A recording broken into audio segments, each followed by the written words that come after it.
Hello friends, welcome to my YouTube channel. This is Khushali Joshi and today we are going to learn about IITE B.Ed Sem 2 in which in this syllabus we have specific subject with name of English language. In last sem means in Sem 1 we have Gujarati as a language. In this sem we guys having English language. So today we will discuss about the topic 4.2 intensive and extensive reading and Sq3r. This is a specific topic in this subject. So before starting this lecture, this session, this video, I want to share my view with you guys that in this video I will be a bilingual person. Means I will use two language, English as well as Gujarati, because in some approaches, in some concept, it need to have a Gujarati language, only because that why I am making this video, to help other my classmates, other my trainers. So it okay when you hear my voice, when you see this video, it's easy to understand or it is easy to recall all the step. So first question is reading. What is reading? To understand the meaning of printed text. Why we read anything? Because to understand what actually the writer, the narrator want to say. આપણે ક્લાસની અંદર બાળકોને વાંચન શું કામ એને કરાવીએ છીએ? કારણ કે એના પાઠ્યપુસ્તકમાં રહેલ વસ્તુ એ સમજી શકે. How many type of reading? See this. See first, what is reading and type of reading? It's not the part of our syllabus, because this is not maybe needed for them, but for knowledge I am just sharing with you that what is reading and what is proper definition of reading and from where intensive and extensive came.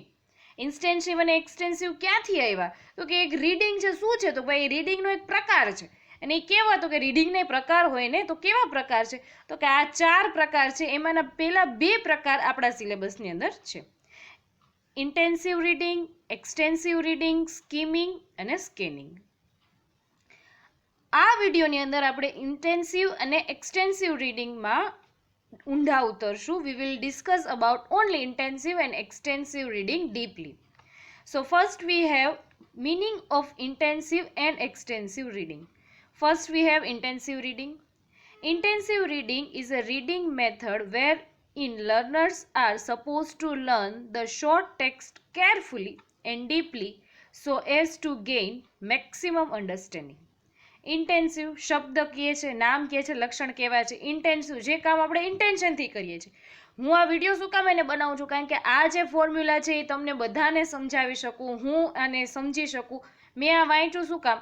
તો કે આને હું deeply એને સમજી શકું ને it is a part of my syllabus only. Short text કોઈ નવલકથા કે કોઈ બુકની જેટલું લોંગ હોતું નથી. શોર્ટ ટેક્સ્ટ હોય છે અને એને કેરફુલી અને ડીપલી વાંચીએ છીએ કે ઝાઝામાં ઝાઝી રીતે અને વ્યવસ્થિત આપણને સમજાય છે. Next we have extensive reading. Extensive reading is an approach to language learning in which long text and large amount of material are read by the student for general understanding. Means we can take example of any story book. If I am talking about myself or yourself as well, we have a specific writer as a favorite writer and we used to read them.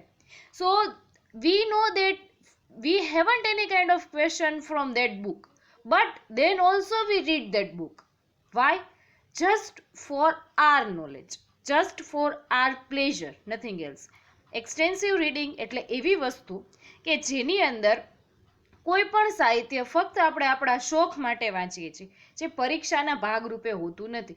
અહીંથી જ આપણને આ બંનેનો meaning ખબર પડી જાય છે કે કોઈ શોર્ટ ટેક્સ્ટને આપણે કેરફુલી વાંચીએ છીએ અને આ આપણે કોઈ પણ અમાઉન્ટ ઓફ મટીરિયલ મીન્સ મને સાયકોલોજીની બુક્સ વાંચવી ગમે છે, તો સાયકોલોજી જે આઈઆઈટી બીએડ સિલેબસમાં આપ્યું છે હું એ વાંચીશ, અને સાયકોલોજીની લાઇબ્રેરીમાંથી બીજી બુક્સ લઈ આવીને એ પણ વાંચીશ. મને ખબર છે કે લાઇબ્રેરીમાંથી લઈ આવેલી બુક્સ નથી મને પૂછાવાની, પણ તેમ છતાં વાંચું છું. શું કામ? એને કારણ કે મારો શોખ છે, for general understanding. Characteristics of intensive reading. It comprehensive in nature. આ જે છે એ કોમ્પ્રિહેન્શન, વ્યાપક. કોમ્પ્રિહેન્શનનો પ્રોપર મિનિંગ આપણે એવો લેશું કે એ વ્યાપક છે પોતાના અંદર. મીન્સ બહુ ટૂંકું હોય છે પણ તેમ છતાં આપણે એને બહુ ડીપલી વાંચીએ છીએ. For understanding the literal meaning of the text. Literal meaning means there is a specific chapter in any kind of textbook. We can take example of Gujarati. There in 9th standard. So in 9th standard textbook there is one chapter લોહીની સગાઈ. બરાબર. તો લોહીની સગાઈ ચેપ્ટરની અંદર જો intensive રીડિંગનો જ part જે થાય છે તો હું એને શું કામ એને વાંચું છું કે એટલે લિટરલી મીનિંગ સાહિત્યિક રીતે એનો મતલબ શું થાય છે હું પહેલાં વાંચીશ, પછી હું મારા બાળકોને સમજાવીશ, અને બાળકો શું કામ એને વાંચશે as a part of exam. Means અને બહુ મોટો નહીં હોય, હું એ લેખકના કંઈ બધા પુસ્તકો બાળકો પાસે નથી વંચાવવાની, પણ એક પાઠ જ વંચાવવાની છું. પણ કેવી રીતે? શોર્ટ ટેક્સ્ટ છે, કેરફુલી વંચાવીશ, ડીપલી વંચાવીશ, જેમાંથી અંદરથી નીકળતું ગ્રામર અને બધું એને આવડી જાય. We can take example of reading a text book. What I said means આપણે કોઈ પણ સ્ટાન્ડર્ડની ટેક્સ્ટ બુક આના as a part of example લઈ શકીએ છીએ. Reading material is decide and recommended by the teacher. As a student, which book I supposed to read, which textbook I supposed to read, which text I supposed to read will decided and recommended to me by my masters, by my teachers, by my professors. So it will consider as extensive reading. કોઈ પણ પુસ્તક કેવી રીતે વાંચવું, કેટલું deeply વાંચવું, એક શિક્ષક દ્વારા કહેવામાં આવે છે. ક્યારે? ઇન્ટેન્સિવ રીડિંગની અંદર. એક્સટેન્સિવ રીડિંગ, હા તમે એમ કહી શકો કે ભાઈ શિક્ષક ના કહે કે આ પુસ્તક વાંચવા જેવું છે. હા, ટીચર એમ કહેશે કે ભાઈ લોહીની સગાઈના પાઠના લેખક છે તો એના બીજા બધા પુસ્તકો કહી શકે કે તમારે આ વાંચવું જોઈએ, બહુ સરસ છે. જેમ કે આપણે કોઈ પણ રાઇટરની, જેમ કે ઝવેરચંદ મેઘાણીનું કાવ્ય બાળકોને કરાવતા હોય અને એમ કહે કે સૌરાષ્ટ્રની રસધાર બહુ સારું પુસ્તક છે, વાંચવા જેવું પુસ્તક છે, તો એ આપણે કહીએ છીએ, પણ એવો ફોર્સ નથી રાખતા કે આ તો બાળકોએ વાંચવું જ જોશે. નહીં, કારણ કે એમાંથી પરીક્ષાનો કોઈ ક્વેશ્ચન આવવાનો નથી. અને as a teacher, as a student આપણે પરીક્ષાલક્ષી જ વાંચન વધારે કરતા હોય છે, જે ન કરવું જોઈએ, પણ એ અત્યારે ચર્ચાનો વિષય નથી આપણા માટે. પણ હું એટલું કહીશ કે એ એટલી વસ્તુ સમજીએ કે ઇન્ટેન્સિવ રીડિંગની અંદર રીડિંગ મટીરિયલ ટીચર દ્વારા સજેસ્ટ કરવામાં આવે છે. We may use dictionary. Good point. In intensive reading, if I am having confusion to any word, so I have to use dictionary only because મને સમજાઈ જવું એ વધારે ઇમ્પોર્ટન્ટ છે, નથિંગ એલ્સ. ઓકે, સો અને એ વસ્તુ મારે as a spelling I have to write it down in my examination. So I am not allowing my self to have any kind of confusion in examination. તો હું ડિક્શનરીનો use કરીશ કે મને એ point clearly સમજાઈ જાય. It helps in developing reading skill, vocabulary and grammatical knowledge. Why? There is any chapter in textbook, how they help student to increase their vocabulary. Means ક્લાસની અંદર વાંચન કરાવીએ છીએ ને 100% એની અંદર કોઈક નવો શબ્દ હોવાનો જ છે, સમાસનો કોઈ પ્રકાર હોવાનો જ છે. There is not any kind of reason that we just or government just give any kind of story or any text just for fun, just for increase their syllabus, but they have intents to make student fluent in vocabulary, fluent in grammar knowledge, fluent in English reading skill or Gujarati reading skill or any language skill as well. Means કોઈ પણ પાઠ પાઠ્યપુસ્તકની અંદર શું કામ એને આપવામાં આવે છે કે બાળકને એમાંથી આવતી તમામ વસ્તુ શીખડાવી દેવામાં આવે, જેમ કે અલંકાર, સમાસ, સમાનાર્થી, વિરુદ્ધાર્થી, ખાલી જગ્યા, વ્યાકરણ હોય, વાંચન હોય, નવો શબ્દ હોય, તો બધું એ વ્યક્તિ સમજી છે. એના માટે એને ટેક્સ્ટ બુકમાં એ પાઠ આપવામાં આવે છે. હવે આ બધા કોના લક્ષણો હતા કેરેક્ટરિસ્ટિક? તો કે ઇન્ટેન્સિવ રીડિંગના. If examiner will ask us give the meaning of intensive and extensive reading and write the characteristic of one of them, or write a characteristic of intensive, or specifically they will say extensive. So we supposed to give this is meaning and this is characteristics. These are characteristics. Next is characteristics of extensive reading. Means the reading we read for our pleasure only. It is supplementary in nature. Supplementary, specific Gujarati word for supplementary is purak. કે it is not a part of syllabus. હું મારા મોજથી, મારી ખુશીથી, મારું શબ્દ ભંડોળ વધારવા માટે હું વાંચું છું. અને ક્યાંય એક્ઝામમાં કે એમ પૂછાય હશે તો એના પોઈન્ટ ઓફ વ્યૂથી હું વાંચતી નથી. ફોર એક્વાયરિંગ ઇન્ફોર્મેશન ઓર ફોર પ્લેઝર, જેમ કીધું તું એમ કે જેવી રીતે કે કોઈ પણ વસ્તુ મને ગમે છે. I am fond of literature by nature, so I will read numbers of book for information. કે એ લેખક કઈ હદે ચિંતન કરી અને એક વસ્તુ આપણી સમક્ષ મનોમંથન કરી અને રજૂ કરી શકે છે, તો એ ઇન્ફોર્મેશનની માહિતી મેળવવા માટે હું વાંચીશ. ભૂગોળની વાત કરું તો ભૂગોળ પરીક્ષામાં આવે છે, સિલેબસમાં છે, એટલું તો મને ગમે છે, તેમ છતાં મને ભૂગોળના પુસ્તકો વાંચવા ગમે છે. So it will be for acquiring information. Pleasure means હું મારી ખુશીથી વાંચું છું. We can take example of reading novels, magazine and newspaper. કોઈ પણ નોવેલ વાંચીએ છીએ, મેગેઝિન વાંચીએ છીએ અને ન્યૂઝપેપર વાંચીએ છીએ. If we are talking about competitive exams, so newspapers are not just a newspaper. They have a specific question from newspapers as well. We can take a part as current affairs. So reading newspaper for our guys are not extensive reading. It may consider as intensive reading. Reading material is selected by the individual himself. હું મારી જાતે નક્કી કરીશ કે મારે શું વાંચવું છે. મને કોઈ જેમ આની અંદર if we will compare this two things, reading of a book, reading material is decided by and recommended by the teacher. Here reading material is selected by individual himself. મને કોઈ એના માટે ફોર્સ કરશે નહીં. Reading of numbers of a book on a similar concept or subject, it will decided by me. મારો શોખનો વિષય ઉપર હું ઘણી બધી પુસ્તકો વાંચી લઈશ. સિમિલર કન્સેપ્ટ માટે પણ હોઈ શકે. Here we have specific subjects, but in this case we have similar concept of book. May it happens. Personal may not use dictionary. Means person may not use dictionary just for pleasure. If I am talking about any English book, Monk Who Sold His Ferrari, if I am reading that book right now and I am having question or I am having confusion on any specific subject, any specific spelling, if I am enthusiastic personality, and it not happen for enthusiastic personality only, if I am interested, then I use dictionary. What is the meaning of this word? And if I am not, if it not necessary for me that time, and I can recall that કે it may આવો કંઈક meaning થતો હશે આનો, અને એમ કરીને મારી ગાડીને આગળ વધારી શકું છું વાંચવા માટે. But in intensive reading I have to use dictionary. It help us four developing reading fluency. વાંચીએ છીએ વધારાનું તો વાંચનનો મહાવરો વધે, એના માટે આપણે વાંચતા હોઈએ છીએ. અને આ ઇન્ટેન્સિવ અને એક્સટેન્સિવ રીડિંગની meaning. Here we have meaning of intensive and extensive reading. Here we have characteristics of them. And now we are going to learn about what is Sq3r technique. So in this video, you will have a complete concept of 4.2 topic. This method was introduced by Francis Robinson, an American education philosopher, in his book Effective Study. This is very much important points for us.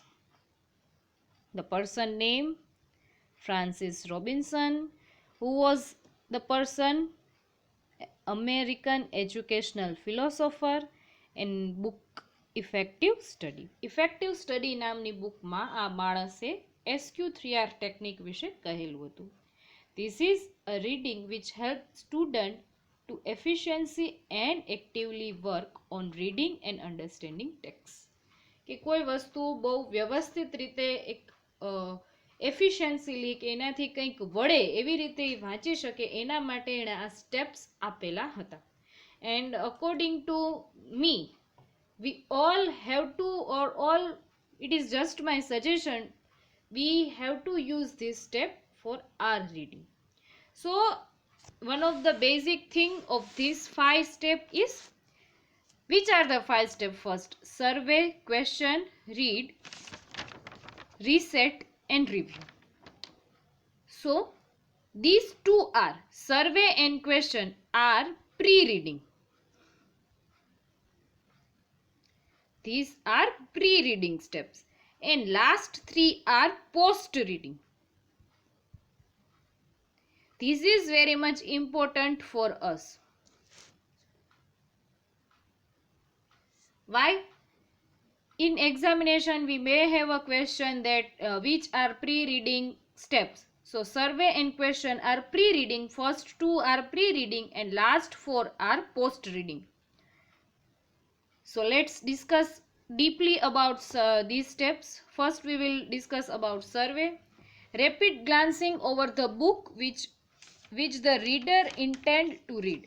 Means survey itself they give a meaning. નામ કે છે, લક્ષણ કેવા છે. સર્વે કરવાનો મતલબ શું છે કે ઉપરથી આપણે કોઈ વસ્તુને જોઈ લઈએ છીએ. It is a kind of skimming. Skimming is a type of reading. So here I will give a glance of skimming, that reading quickly to get the general idea of any topic. કોઈ પણ વસ્તુ, suppose I am talking about કોઈ એક એવો મુદ્દો છે જે અત્યારે બહુ ચાલુ હોય. If I am taking example of Dhairyaraj મુદ્દો જે અત્યારે ચાલે છે, નાનું બેબી છે ને એના માટે ઘણી જગ્યાએ ડોનેશન સ્ટાર્ટ થતું હોય છે, તો ઘણા વ્યક્તિઓને એની નથી ખબર હોતી. તો એ શું કરે છે કે દે my have googling, A search કરશે ઓર ન્યૂઝપેપરમાંથી એ ક્યાંકથી એ આર્ટિકલ ગોતશે અને એને ડીપલી મેં કોઈ વાંચે પણ શું કરશે, એક ઉપરથી એની ઝલક લઈ લેશે, 2-3 લીટી શરૂઆતની ને 2-3 લીટી અંતની વાંચી અને કે ભાઈ આખો કન્સેપ્ટ છે શું, એના માટે કોઈ ટોપિક માટે એક જનરલ આઈડિયા એ ક્રિએટ કરી લેશે. This enables to read to have prior understanding of a topic. Means એક એવી વસ્તુ એમ આપે છે કે એનાથી મારું જે અન્ડરસ્ટેન્ડિંગ છે એ જે છે એક રીડરનું એના પોઈન્ટને રિલેટેડ એક જનરલ વ્યૂથી એ વાંચી શકે. Question. General questions about the content of reading. Like if I am talking about myself, and many students have a specific kind of habit that if they will read any kind of text, they will ask question to themselves. Means here I am just giving example. It is kind of skimming. When I read this sentence first time, I ask myself that which kind of or which step will consider as a kind of skimming. So my answer will be survey. સો આપણે પણ જ્યારે વાંચતા હોય છે ત્યારે આપણી જાતને વાંચતા જાય છે ને એમાંથી પ્રશ્ન પૂછતા જાય છે આપણે આપણી જાતને કે આ પાઠના આપણે આખું કોઈ પણ વસ્તુનું જે કન્ટેન્ટ છે એ વાંચીએ છીએ ને પછી પૂછીએ છીએ કે આ પાઠના લેખક કોણ છે. તો આપણે વાંચેલું છે તેમ છતાં આપણે એને પૂછીએ છીએ આપણી જ જાતને, જેથી કરીને આપણે જે કન્સેપ્ટ છે એ કન્ટેન્ટ છે એ આપણે વધારે એના ઉપર ફ્લુઅન્ટ થાય. For example, convert heading and subheading. Here it's not sun heading but subheading. Don't worry about the text. When I will share blog link with you guys, there is specific changes in all the topics. Subheading into question and then look for the answer in a content of text. આપણે સબહેડિંગ અને હેડિંગમાંથી પણ આપણી જાતને પ્રશ્ન પૂછીએ છીએ અને એનો આન્સર ક્યાંથી લઈએ છીએ તો કે કન્ટેન્ટમાંથી. Other questions such as what is the chapter about? Chapter શેના વિશે છે એવું આપણે પૂછી શકીએ છીએ. How does this information help me? If I am sharing this video with you guys, they might have question that આમને કેવી રીતે યુઝફુલ થશે. This is basic example of myself as well. My YouTube channel is for many kind of people, like LKG students, like 6th and 7th standard students. So my student will ask me in comment section, you may have observed in last videos, teacher આમાં અમારે શું કરવાનું. So they have question, how does this information help me? કોઈ પણ વસ્તુ વાંચે છે તો હું અમારી જાતને પૂછીશ કે આ વસ્તુ મારા ક્યાં કામમાં આવવાની છે. Next is read. There is Sq3r. S for survey, Q for question, and there is 3R. Read, reset and review. For these 3R, the person put 3 over here. Who was the person? Francis Robinson. And from where he is? American educational philosopher. In his book, where he is supposed to suggest this technique, effective study. book by Francis Robinson. This is example of question. I have read the content, then asks question to myself only. Next is read, and it will be R1. Use the background work done with S and Q in order to begin reading effectively. When I supposed to read effectively, I have to survey the text first, then ask question to myself, then the step will be a next, it's reading. This means reading in order to answer the question rise under Q. કયા પ્રશ્ન વાંચવાના છે, શું વાંચન કરવાનું છે? તો કે ક્વેશ્ચનની અંદર જે ક્વેશ્ચન સ્ટેપની અંદર મને જે પ્રશ્નો થયા છે એના જવાબ માટે હું આ સ્ટેપનો ઉપયોગ કરીશ. Passive reading in construct result in merely reading without engaging with the study material. Means passive reading એ શું છે? It may be a part of reading, કે એને સ્ટડી મટીરિયલ હારે કોઈ લેવા દેવા નથી. કોઈ વસ્તુ સમાસ છે તો એના માટે હું વધારે નોલેજ મેળવવા માંગુ છું તો હું વધારે બુક્સમાંથી વાંચીશ. એ સ્ટડી મટીરિયલમાંથી જ મને મળી જાય એવું જરૂરી નથી.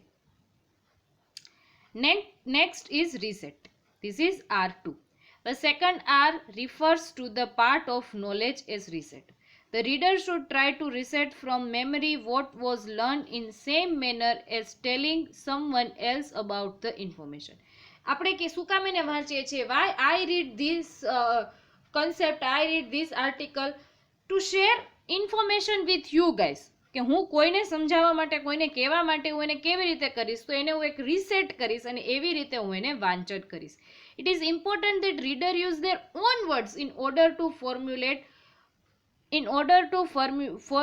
conceptualize the material. Conceptualize means કાલ્પનિક. In Gujarati we will use કાલ્પનિક.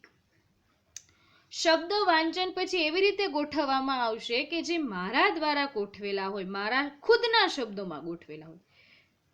Try recalling and identify major point and answer to question from the Q step.